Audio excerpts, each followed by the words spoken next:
everyone. Thank you for checking out my YouTube channel today, The Study of Antiquity and the Middle Ages. I'm your host, Nick Barksdale, and today we are joined by a very special guest, Dr. Louise Hitchcock. Doctor, thank you so much for coming on today. You're very welcome.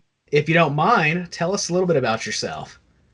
Well, I did a BA in political science, decided I was disillusioned with politics after that. Spent about 4 years as a basement dweller at my parents' house and partying every night. And my friends kind of got jealous about that because they were all working. And I tried to figure out something to do with myself. And I saw the movie Lawrence of Arabia, and it looked like he made archaeology look like a fun life of adventure. And I gave that a try without any sort of expectations. And I got a master's in ancient history of the Near East, where I started digging in Syria. Then I made a lateral move to studying prehistoric Greece in art history. Both of those degrees were at UCLA. And one thing just led to another. I found I liked publishing. I found I liked teaching. And here I am today at the University of Melbourne in Australia. That is absolutely phenomenal. Lawrence of Arabia. I'm going to have to rewatch that. It's been, I think I was 12 when I saw that. I thought it was great. Ladies and gentlemen, today we're going to be dealing with a very specific topic that many of you are absolutely fascinated by, and I know I am as well, and that is the late Bronze Age collapse, everyone involved, but also specifically the Sea Peoples. Would you define for our audience what generally comes to mind when you think of the late Bronze Age collapse? What happened? Why did it happen? Yeah, those are the two things I think about. You have this era of great civilization that was the Bronze Age, and international brotherhood of kings, internationalism, first era of globalization, and it all kind of comes to a crashing halt, or a crashing splutter, let's say, because Egypt and Syria still continue on, but a lot of other major city-states are wiped out, both in the Aegean and in the Levant, and the Hittites lose their grip over the coast, and Egypt loses its grip over Canaan, and then you start to have new ethnic groups emerge, like the Philistines, the Phoenicians, and the Israelites. And Cyprus Hellenizes, and Greece depopulates, and the Western Mediterranean starts to become a bit more important. For a follow-up question, you mentioned that, of course, old empires get wiped off the face of the earth. New empires, like, for example, the Assyrian Empire, is going to really take advantage of this and come up out of the ashes of the Bronze Age collapse. And really, until they make too many people mad at one time, they're going to dominate this area. But you mentioned new people also, the Philistines, the Phoenicians, but also ancient Israelites.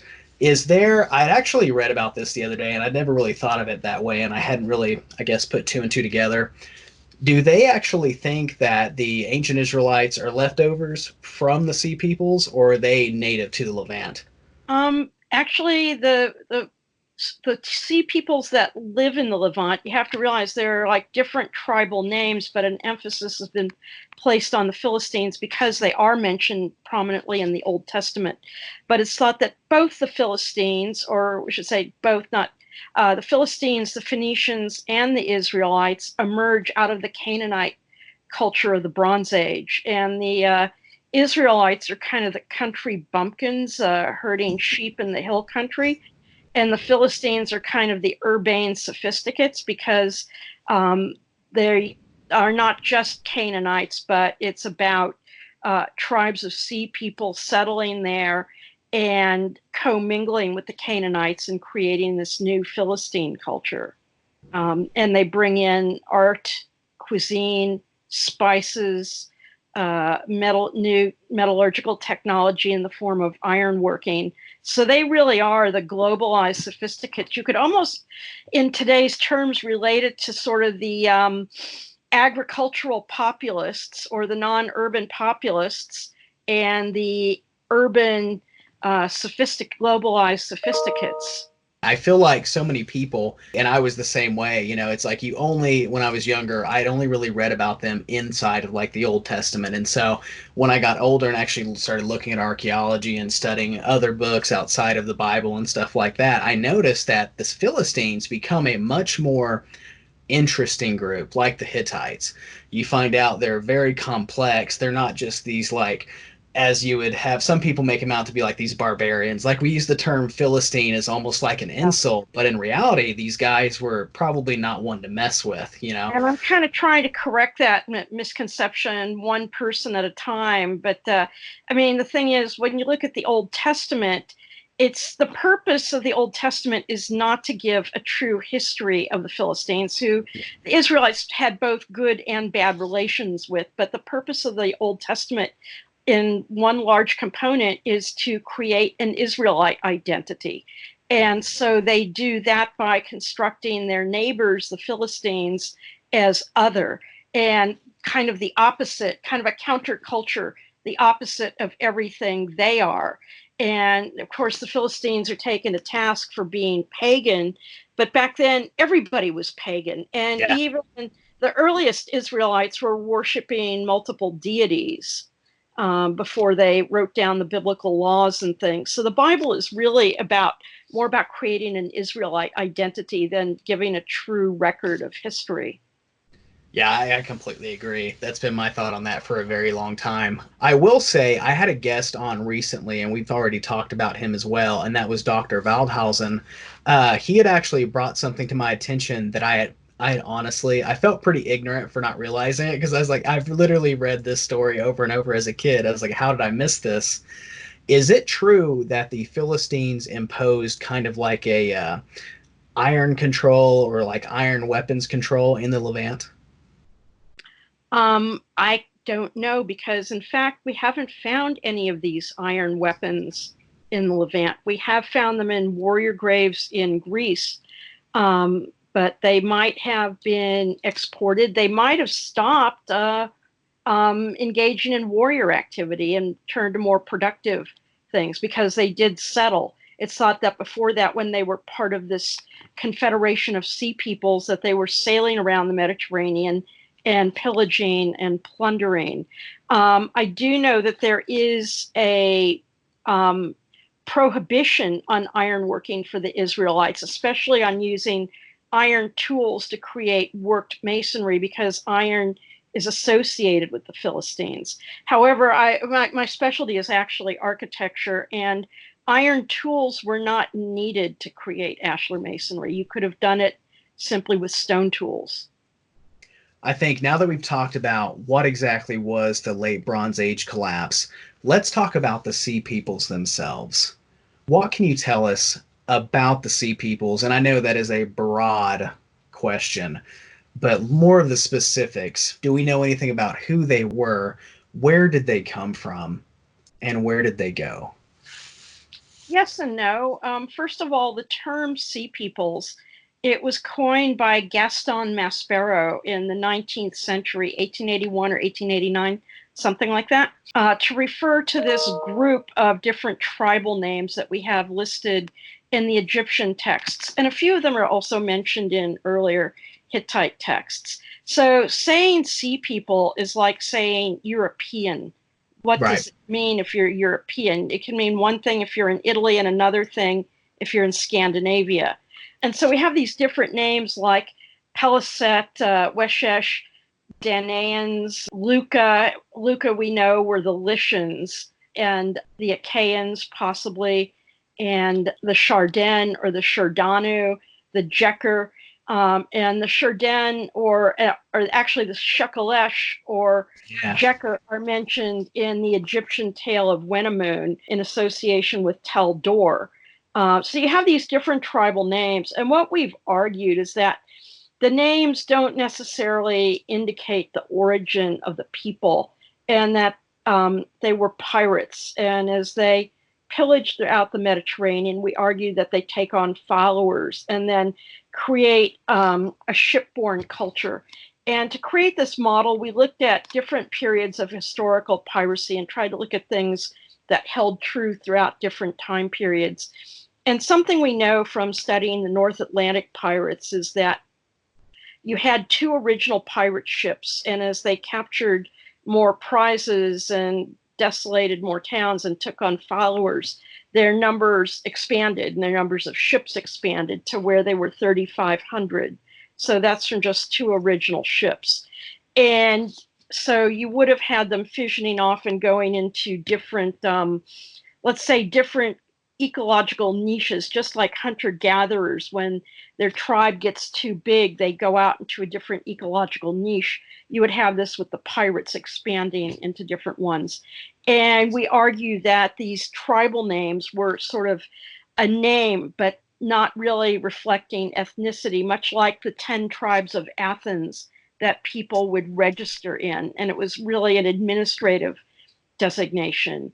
Or even the Cilician pirates, there were something like 10,000, which is an unusually not high number. Usually pirates never reach huge numbers, but it's thought that there were too many of them to actually have all been from Cilicia. Huh.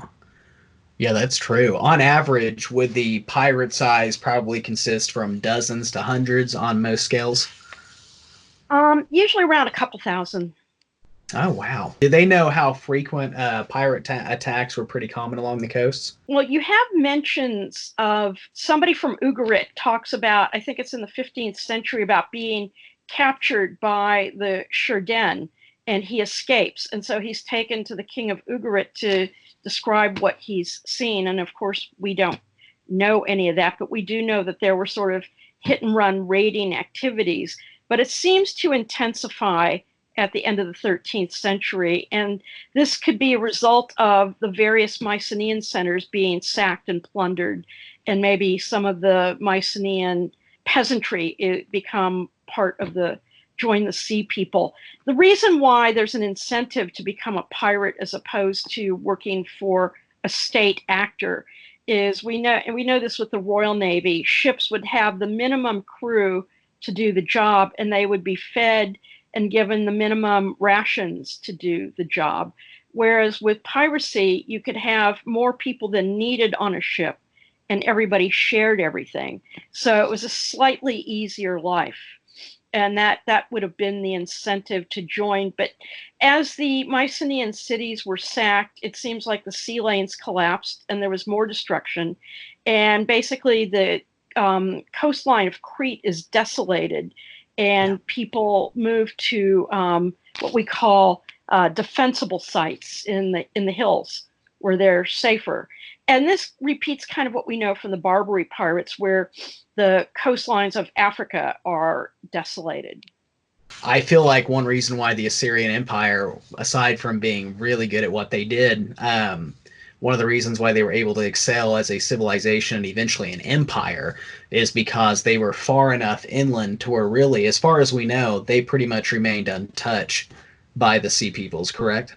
Yes. And also, I mean, they're in a different area of connectivity where you have the rivers, the Tigris and Euphrates, which also promote interaction and movement. It seems like both the rivers and the sea really brought people together. And it's more correct to think in terms of networks, like we have the internet as a network today, which allows me to talk to you from Australia to Oklahoma, and there's really no center, just lots of distributed nodes. When it comes to the sea peoples, we know that eventually things settle down and things slowly start going back to what we could call a normal order. Certain governments are going to reestablish control, certain empires are going to pop up and then really just envelop leftovers. You know, what we suggest, or what we think, it could be a combination of things. First of all, if you sack all the big coastal cities, you kind of run out of places to pillage and plunder. And also with Egypt losing its grip on Canaan and Turkey losing, or the Hittites losing its grip on coastal Anatolia, that makes these places attractive areas to settle. And Cyprus also. Cyprus is unusual in that a lot of sites get destroyed and a number of other sites do not. And Cyprus then begins to Hellenize. and the name actually changes. It was called Alachia in the Bronze Age, and in the Iron Age, the Syrians, or the Assyrians rather, referred to it as Yadnana, which means island of the Danuna, and the Danuna are one tribe of sea people. As places become desolated, it becomes open for, let's say, settlement and change. Do we have any guesses or knowledge as to where? So we know that many of them settled down. Are there similar destruction layers? Let's say we could say Hispania or Sardinia, Corsica, to say that maybe they would have continued moving on. Some of them, anyway. It's unusual. Sardinia seems to be untouched. We haven't locked down the chronology of Sardinia well enough. And I made my first trip there last year. It's an absolutely fascinating place. And I have a Sardinian student coming to do a PhD with me next year to look at these issues. But in the Iron Age, you do have a change in, not so much in the pottery, but in the architecture. They start building, they build these round neuralgic fortresses, and they start building a more rectangular form of architecture. And also in the 12th century, they seem to be having very close relations with Cyprus. And it's not clear. And they also have copper ingots from Cyprus. But Sardinia is also a rich source of copper. So it's not clear what's happening, if things are being transshipped, if copper is being exchanged for tin, if technology is being exchanged. But it's unusual because the Cypriots, for the most part, bypass Sicily and go up to Sardinia, although there's some indication of changes on Sicily in the 12th century as well. I wonder why you would bypass such a, probably you could say, lucrative area like Sicily and go straight for Sardinia. Huh. Well, I mean, what's lucrative about Sicily then? You have volcanic glass, which is important, but you also have that on Sardinia, and you have it on Milos, and you have it in Anatolia. And it could be the metals. Metals seem to be what make the world go round in the Bronze Age. Kind of like petrodollars did until recently, and now it's information technology. But really, probably the first driver of trade that makes these areas start to become more integrated is the quest for metals, and it goes all the way back to the Neolithic. But it accelerates, and the Aegean acquires better ship technology, a deep-hulled ship with mast as opposed to an oared longboat.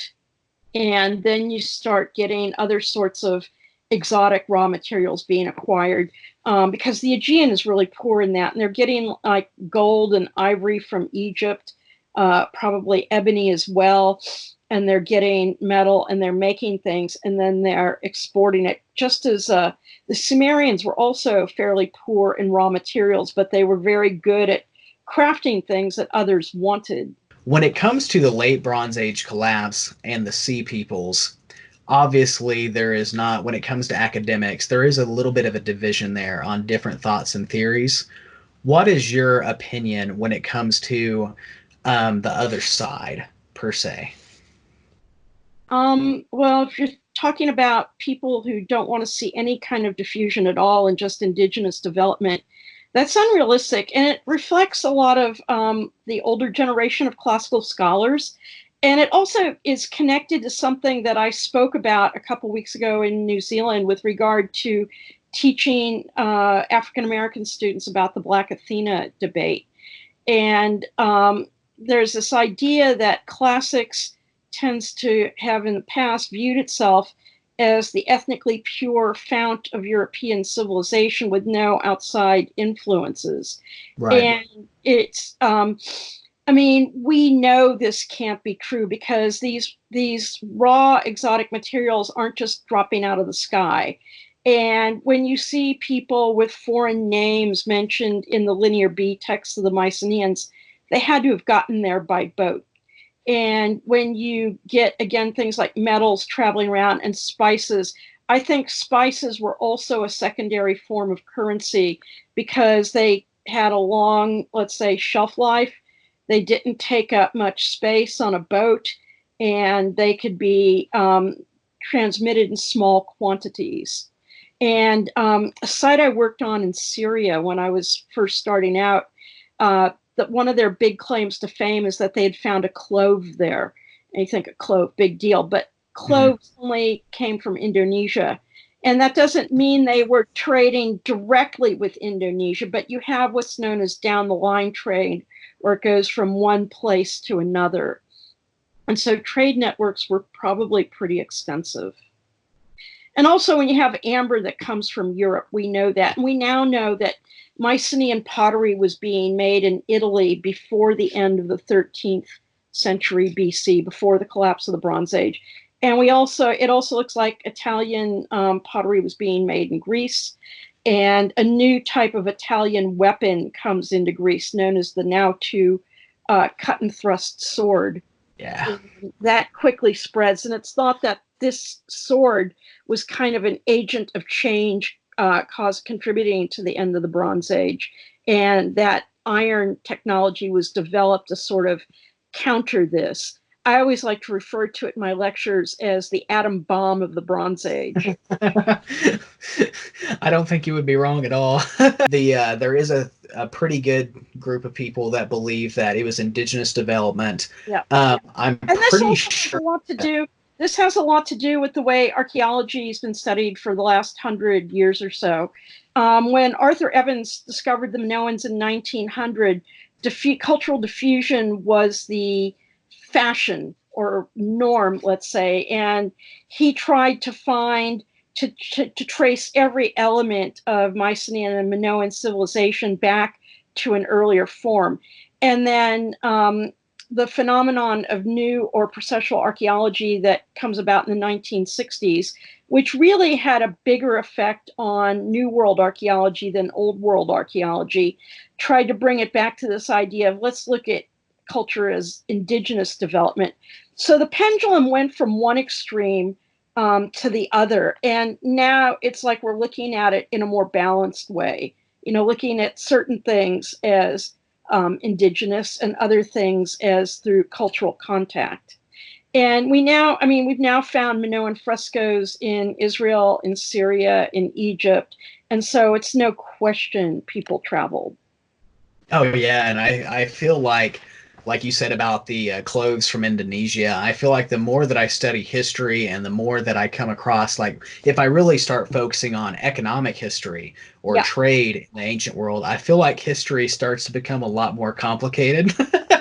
And you're just really like, wow, it's like this is actually a lot more, it's not simple. I feel like, and it's like you said, people try to, and I've seen it because, I have books here from General Rollins, his history of the Egyptians, Chaldeans, so on and so forth. And, that's from the 1800s, and I've got them all the way up to now. But you see this theme to where it's like they try to make it to where it's a historiography thing. It's a focus on the European achievement and stuff like that. But the more that I study it and the more that I read, it's like, no, it's not that simple. You see so much, like you said, cultural contacts, which influence everything. It also has to do with the way recent discoveries are changing everything. In the 19th century, until Champollion deciphered the Rosetta Stone, which still didn't give us a huge amount of Egyptian vocabulary, and then you get the first Egyptian dictionary around 1860, people hadn't read ancient Egyptian. So a lot of these histories are based on the Bible. And there was still a belief in the early 19th century that the world was just 3,000 or 5,000 years old. Yeah. And Champollion started to realize that the world was older than in the Bible. And then you don't have the decipherment of these other Near Eastern languages until the late 19th century. And then Hittite is in the 20th century, and Linear B, 1952. And you don't have the discovery of Aegean prehistory till Schliemann at Troy in like the late 1860s, early 1870s. In contrast, Greece and Rome have been studied continuously for more than 2,000 years. So it's a different, it's a question of playing catch up and getting these things into the discourse. And stuff on Philistine archaeology in contrast to the biblical narrative. And the pottery, we knew about the pottery for a long time, but not too much else. It's only in the last 30 or 40 years that a lot has been published. So it's like, I had somebody who reviewed a grant application that I wrote, and they're like, instead of writing articles, why don't you write a book on the Philistines? And the picture is literally changing so quickly that if you write a book, it would be obsolete by the time it's published, most likely. So That's it's different. It's a combination of different paradigms of scholarship and different rates of discovery too. So we have talked about the Sea Peoples, the late Bronze Age collapse. We've done a little bit on international trade.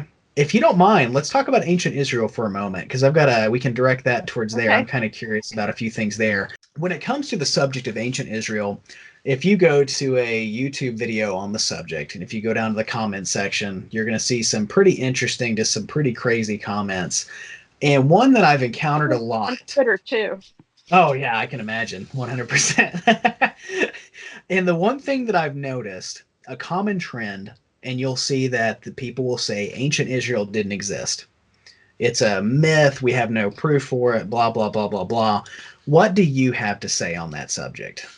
Well, biblical Israel includes the hill country, which is not on the coast, and it goes from Dan to Beersheba. That's the tradition. And the coastal area was Philistia and Phoenicia. And that's kind of my view of it. But in the Bronze Age, it was all Canaan. Do we ever have any mention of an actual kingdom of, like, you could say Hebrews or Israelites, or is it mainly? Yeah, we do. I mean, they figure there's a kingdom of the Omrides up in Megiddo and in Samaria. And that, I mean, you had two separate kingdoms, one in the north and one in the south in Judah, which seems a lot poorer than the northern kingdom to me. When it comes to ancient literature on the late Bronze Age collapse, you've talked about the Tell of Winnemoon. Are there any other sources that have been translated into English that me and many of my subscribers couldn't read as well? You mean ancient texts, right? Yes. Yeah, I really don't. There doesn't seem to be a lot from the 12th century. There's stuff that's later. In fact, we've written, Aren, Maeir, and my former student Brett Davis and I have written several articles on Philistine writing, and there just isn't enough of it to sort of create any kind, to even know what language the Philistines would have spoken.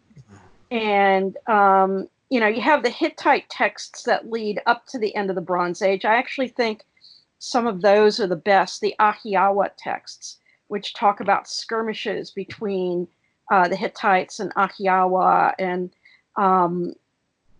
treaties over Troy or Wilusa, and Eric's written on that too. But also one of the best books that deals with those issues is In Search of the Trojan War by Michael Wood. Even though it's an old book, it's still one of the best. Oh yeah, no, I agree. I actually own that one as well. The Hittite texts really give you the most information what's going on, and that's still not a lot. You have some texts in Linear B, which are all administrative texts, but they hint at something being wrong in this period, because they talk about watchers guarding the coast. They talk about a metals shortage and how they don't have the normal ration of metal to give to the metalsmiths. And they also talk about having to muster 600 rowers. So these are all hints that indicate things are getting tense. And you also have a letter from, I think it's from the king of Ugarit to the king of Alashka, that never gets sent, and says, how they're already on our doorstep, they're burning my towns, so on and so forth. But other, like little fragmentary texts like this, there's not a lot. I always wondered what actually happened to that guy, and because it's the king, because they wrote the letter, that they are there. And it always makes you wonder. Usually in certain situations, a small group, in some cases, can make their way out and usually escape getting slaughtered. But I always kind of wondered, like, man, what a feeling that would be to basically especially be that important, because if they can get anybody, they're going to try to get you, So I've written an article on this issue, not so much dealing with the end of the Bronze Age, but dealing with the period of the Theran eruption and the destruction of Minoan civilization. And I looked at anecdotal evidence from Haaretz newspaper on Syrians who were driven out of their home in the Golan Heights by the Israelis. And often it said what people do when they abandon their property is they don't completely leave, but they maybe go and hide in the forest. And they might even go back and feed their animals or look at things before the final destruction where they swoop in and just becomes uninhabitable, and then they become refugees somewhere. So the report of Winnemoon, or the tale of Winnemoon, because I've seen it called both, report or tale, you read that essentially families are following these sea peoples along a land route. Do we know how common that was for entire families to kind of follow after the raiders or pirates? To me, it seems quite odd, because it would seem to me that they would just take foreign wives, and they could have also had women on the ships. We have now lots of evidence of female pirates in the North Atlantic that dressed as men. And you wouldn't, and we talk about this in our World Archaeology article, if women were acting as pirates, they probably wouldn't be depicted any differently than men, because they would be depicted as men. But in these carts, it's interesting. The carts are pulled by a type of bull called a zebu bull, which comes from India. And you see models of zebu bulls in Israel and in Cyprus. So it could have something to do with their movements. But you could have had them moving, people moving by land and people moving by sea.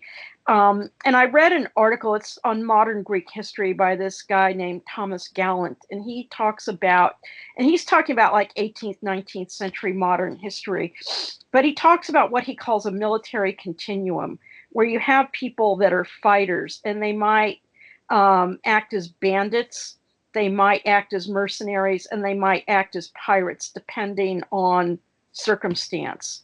So their positions might be somewhat fluid. That's interesting. I'm not familiar with that. I didn't really think about women pirates. Can you go into a little bit more detail on that particular subject right there? Well, not a huge amount of detail, because I haven't looked into it too much. We do know there was a female Viking pirate, and she was buried with all the accoutrement. And being buried with weapons doesn't make you a warrior. Now, what they do is they look at the skeleton, and they look at the muscle attachment to the shoulder to see if there's a thickening, to indicate that they actually did use the weapons, as opposed to being buried with them ceremonially. So there's that indication. There's also indications that women served in the Royal Navy. And there was a burial of Royal Navy officers found in an island off the coast of Egypt, where you had a woman buried in a Royal Navy uniform with what they did, they take the musket balls and rolled them into their hair. So she had that sort of hair thing going on. And then one of the most prominent Chinese pirates was a woman. Yes. Oh, what was her name? I don't remember. Yeah, I can't either, because I'm sure. Pirates of the Caribbean. Yeah, that's exactly where my mind went as soon as you said that, and that's gonna bug me to death. I'm gonna Google it later. Maybe that's the only true part of Pirates of the Caribbean.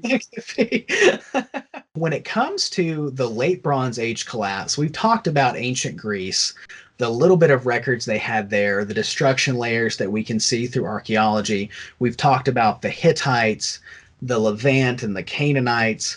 So let's talk about ancient Egypt for a moment. We know that the Sea Peoples invaded when Ramesses II was pharaoh, and supposedly they come back when Ramesses III is pharaoh, and apparently the Libyans also seize this moment to attack as well. And I think that was actually Ramesses II is when the Libyans actually kind of co-opted and hit them at the same time.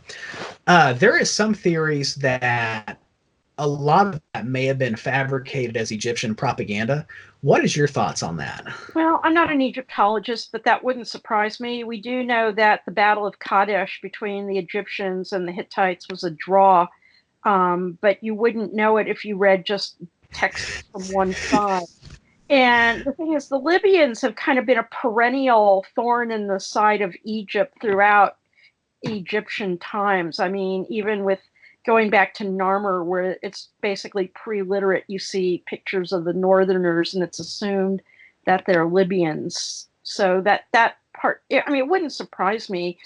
But I mean, the thing we do know about piracy is that when pirates tend to engage in hit and run activities or to burn villages at night while people are sleeping, and usually when they're engaged in direct combat, they're defeated. So that kind of fits into that pattern. But there's also no reason not to think, that this is one group of sea peoples, and I know that some of them get made mercenaries in the Egyptian army, and it could also be that you have a subsequent wave of groups, and that you could, I mean, it's like there's this site in southern Turkey called Tel Tayanat. I don't know if you're familiar with it or not, but its inscriptions have indicated, and it's kind of a Neo-Hittite kingdom. Interesting. And a lot of people, they confuse ancient Philistia with modern Palestinians, and so start getting angry about that. But if you take our pirate model again, and you have ships breaking away, you could have had multiple tribes of Peliset or Palestine, multiple tribes of the Danuna, multiple tribes of Shurden, and so forth. So it doesn't strike me as something that would be unusual. When it comes to, and Eric Klein wrote about this quite a bit as well, and that was something that when I'd read the book, I really hadn't really studied climate change that much. And so when I actually read 1177 BC, he does talk about climate change quite a bit throughout that and the impact that it had on the late Bronze Age collapse. Do they think that the climate at the time and the changes that the world was going through may have helped prompt this migration or even attacks by these confederations? They talk about that, but I don't think we really know. And Eric also talks about what he calls a perfect storm of activities. It could have been a climate incident, that could have been earthquakes. I mean, the thing is, if people are really starving, they're not going to have the energy to break down gates or go sailing all over the place. And you would think, they could eat fish. There'd be other things that they could eat. But did have a drought in one place. You could have earthquakes, which sort of created a moment of surprise, where maybe you could have a peasant revolt. I mean, that's what I think was going on, some kind of peasant revolt.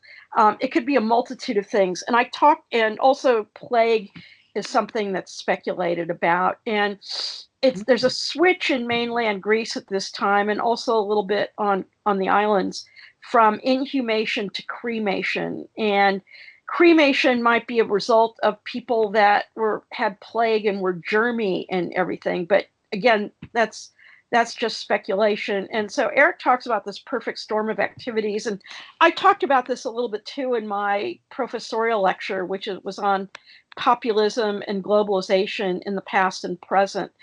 And I looked at this physics theory called self-organized criticality, which is modeled with a sand pile. And if you drop grains of sand on a sand pile, you get little tiny avalanches, but the sand pile itself corrects, and that would be the system. But there comes a time when you have cascading avalanches, and that's known as the critical state, and it causes the sand pile, let's say, to collapse. And that means the system is no longer resilient enough to survive all these changes. And we could understand the collapse of the Bronze Age that way, with a lot of different contributing factors, but no one thing. But these city states of the late Bronze Age were maybe not resilient enough to make it through. So we need to revert to a state of villages. And then you have the Israelite kingdom, the Phoenician traders, the Greek polis. You have a new system forming. And it's an ugly, nasty situation, but at the same time, you wouldn't have progress without stuff like that. When it comes to the late Bronze Age collapse, what can we learn about it and apply today, in your opinions? That's a hard one, I know.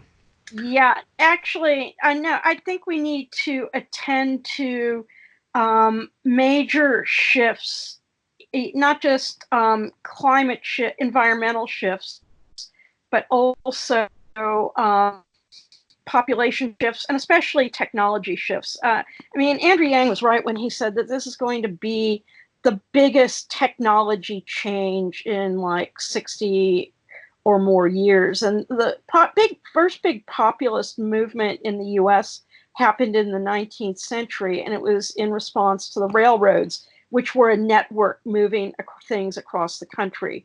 Today, it's the internet. Things move via the internet. In the Bronze Age, it was ships. And to be attentive to how these major technological shifts, what they are going to cause, and how it can be the change can be ameliorated in some way. And I think the main problem is that it's going to take global political will, not national political will. And so, do we go over the tipping point, or are we able to pull back? And I think that, do we, that's one thing we learned from the Bronze Age collapse. The second thing we could learn is that collapse is not, we always think of collapse as bad, but collapse is not necessarily a bad thing. If the Bronze Age hadn't ended, we'd still be sailing around the Mediterranean in sailing ships, and we wouldn't have iPhones and antibiotics. And so change can also bring benefits, but it also brings pain. Yeah, that's true. If we were living back then, more than likely I would probably be dead. So, especially I was on a panel once at a science fiction convention with a couple of other historians, and we were all asked if we were going back in time, the distant past, what 3 things we would take. And the one thing we all agreed on was a big bottle of antibiotics. Yeah, I can agree with that. The 2 big takeaway ideas about the Bronze Age collapse. They were not able to withstand the stresses that were happening, and it was a terrible thing. They were not able to handle the stresses that were happening, and it led to a more resilient system. So it was a terrible thing, and it was a great thing. 100%. Yeah. That is so true. And like you said, it's one of the reasons why we're not sailing around the Mediterranean right now.